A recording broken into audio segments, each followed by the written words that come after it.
因为武汉肺炎疫情的关系，民众较无爱出门，嘛较罕伫坐长途的客运。各道客运业者生理会当讲是海惨，人客落差不多3、4成。真侪经业者已经甲交通部公路总局申请要检车帮。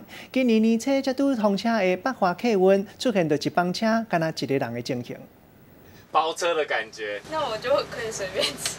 规台北华线的客运敢若一名乘客，客运司机真无奈讲，这真正常。